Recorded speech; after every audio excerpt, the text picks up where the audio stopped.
একটা মূর্খ জাতি আমরা আমরা লেখাপড়া জানি না, তো আমাদেরকে টাকা দাও। তো প্রতি বছর এই কথা বলে বলে আমরা প্রচুর ভিক্ষা পাই। এই ভিক্ষাটা আমরা কন্টিনিউ করতে চাই বলে যেটা হয়েছে, আমাদের সম্মানিত বর্তমান সাবেক সংসদ সদস্য মহোদয়রা, রাষ্ট্র সরকার মহোদয়রা যারা ছিলেন, সবাই মিলে সিদ্ধান্ত নিয়েছেন যে আমাদের শিক্ষার হার হচ্ছে, যিনি লিখতে পড়তে পারেন বেসিক স্বাক্ষর দিলেও চলবে, এটাই হচ্ছে আমাদের 70% প্লাস। প্রিয় উপস্থিতি, আসসালামু আলাইকুম। প্রথম কথা হচ্ছে যে আসলে যে প্যারাডাইমে আলোচনাটা হচ্ছে, আমি আলোচনাটাকে ডিফেক্টিভ মনে করি, আর কি ত্রুটিপূর্ণ মনে করি। শিক্ষার আলোচনা আসলে বাজেটের সাথে সম্পর্কিত নয়, এটা দর্শনের সাথে সম্পর্কিত। এবং বাংলাদেশ রাষ্ট্রের ট্র্যাজেডি হচ্ছে যে সে কখনো শিক্ষা জিনিসটাকে ডিফাইন করে নাই। এই রাষ্ট্র, সে সংবিধানে বলেছে এটা একটা মৌলিক অধিকার, কিন্তু এটাকে সে ডিফাইন করে নাই। মানে জিনিসটা কি, এটাকে একটা হাতি, মানে আমি কি জানলে পরে আমি শিক্ষা পেয়েছি বলে ধরে নেওয়া হবে। তারপরে হচ্ছে বিদেশি তহবিল পাওয়ার জন্য শিক্ষিতের ডেফিনেশন, শিক্ষার ডেফিনেশন করে নাই, কিন্তু শিক্ষিতের ডেফিনেশন করেছে। সেটা হচ্ছে আপনি স্বাক্ষর দিতে জানেন কিনা। কারণ হচ্ছে যে আপনাকে বিদেশের অনেক তহবিল লাগে। একটা মূর্খ জাতি আমরা আমরা লেখাপড়া জানি না, তো আমাদেরকে টাকা দাও। তো প্রতি বছর এই কথা বলে বলে আমরা প্রচুর ভিক্ষা পাই। এই ভিক্ষাটা আমরা কন্টিনিউ করতে চাই বলে যেটা হয়েছে, আমাদের সম্মানিত বর্তমান সাবেক সংসদ সদস্য মহোদয়রা, রাষ্ট্র সরকার মহোদয়রা যারা ছিলেন, সবাই মিলে সিদ্ধান্ত নিয়েছেন যে আমাদের শিক্ষার হার হচ্ছে, যিনি লিখতে পড়তে পারেন বেসিক স্বাক্ষর দিলেও চলবে, এটাই হচ্ছে আমাদের 70% প্লাস। কিন্তু আসলে শিক্ষার যে ডিফাইন জায়গা আছে গ্লোবালি, সেখানে আপনি যদি বিবেচনা করেন, আমার শিক্ষার হার কোনোভাবেই 30% ক্রস করে না। তো এখন প্রশ্ন হচ্ছে, আমার একটা জাতির কত অংশকে আসলে লেখাপড়া করে শিক্ষিত করা দরকার? সবাইকে লেখাপড়া করানো দরকার? সবাইকে এর আগে বলে গেছে স্কুলে কলেজে বিশ্ববিদ্যালয়ে পড়াতে হবে? এই অর্গানাইজড এডুকেশনের সিস্টেমটা হচ্ছে it's a by product of industrial revolution. আপনি দেখবেন যে হিস্টোরিক্যালি লেখাপড়াটা সংযুক্ত ছিল ধর্মীয় প্রতিষ্ঠানের সাথে। অক্সফোর্ড, কেমব্রিজ, হার্ভার্ড, নটরডেম, এর প্রত্যেকটা প্রতিষ্ঠানের হিস্ট্রি দেখবেন, এটার সাথে হচ্ছে আপনার স্থানীয় চার্চের সম্পর্ক ছিল। পাদ্রি এলাকার ছেলেপেলেকে ডেকে ওখানে লেখাপড়া করাতো, এবং এটাই আস্তে আস্তে গ্র্যাজুয়ালি ডেভেলপ করেছে। অর্গানাইজ লেখাপড়ায় মুসলমানদের কন্ট্রিবিউশন আরো পুরাতন। আল কারাউইয়ুন, যে মরক্কোর সেই বিখ্যাত বিশ্ববিদ্যালয়, যেটা অর্গানাইজড প্রসেসের মধ্য দিয়ে 1100 বছর হয়ে গেছে, এটা পারফর্ম করছে, পৃথিবীর ওল্ডেস্ট ইউনিভার্সিটি। তাহলে ইন্ডাস্ট্রিয়াল রেভলিউশনের পরে কেন সার্টেনলি রাষ্ট্রগুলো, রাজ্যগুলো, এম্পায়ারগুলো বোধ করছে যে আমার একটা শিক্ষা কারিকুলাম দরকার, একটা মেকানিজম দরকার? কারণ তার কর্মচারী দরকার, কারণ তার স্পিনিং মিল করছে। আপনি বেডফোর্ডের কথা চিন্তা করেন, ম্যানচেস্টারের কথা চিন্তা করেন, বার্মিংহাম, ওল্ডহ্যাম, লিভারপুল, এই শহরগুলো তখন কি করছে?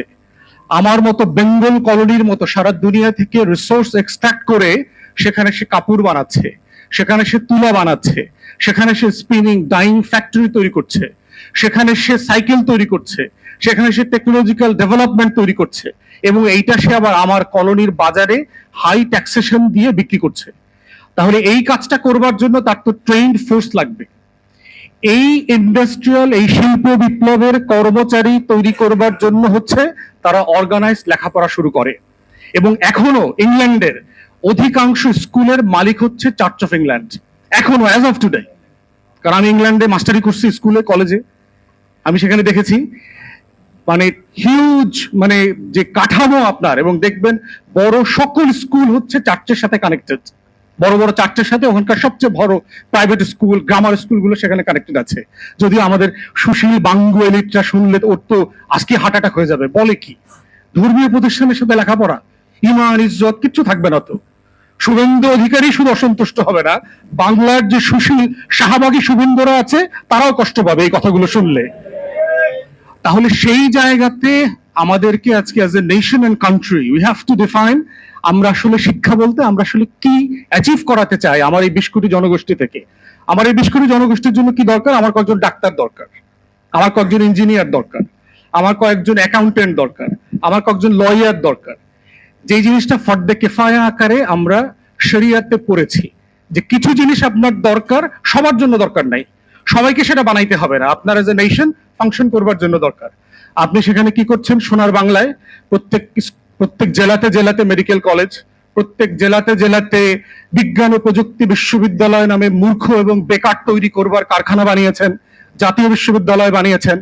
আপনার ঢাকা বিশ্ববিদ্যালয় থেকে শুরু করে প্রত্যেকটা পাবলিক ইউনিভার্সিটিতে ফিজিক্স আছে, অথচ এই সোনার বাংলায় একজন ফিজিসিস্ট নাই।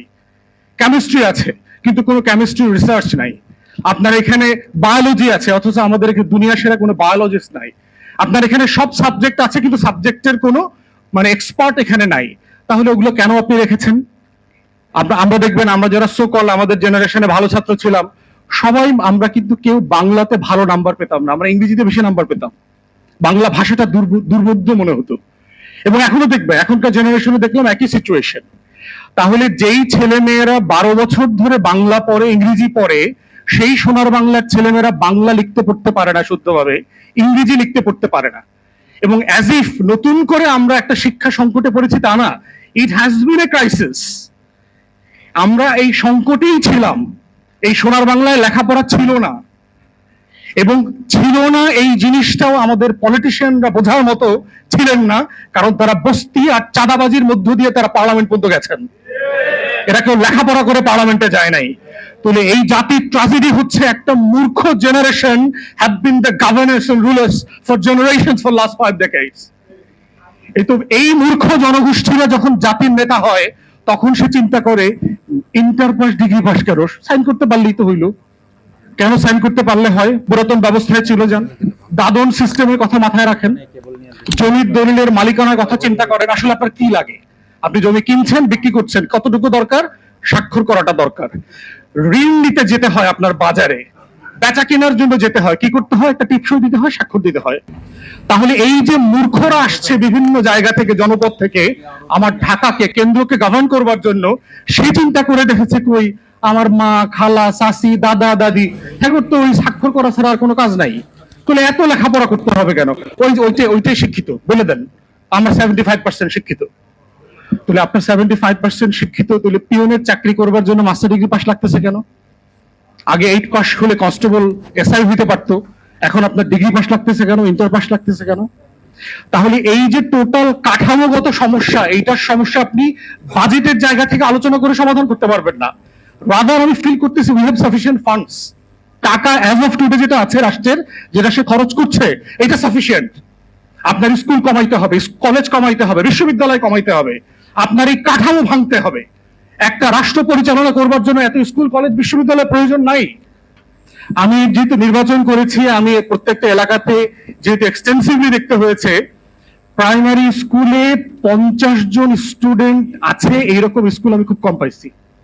50 জন স্টুডেন্ট আছে, কিন্তু পাশেই দেখবেন নুরানি মাদ্রাসা আছে, ফুরকানিয়া মাদ্রাসা আছে, ওই মাদ্রাসায় 200-250 স্টুডেন্ট আছে।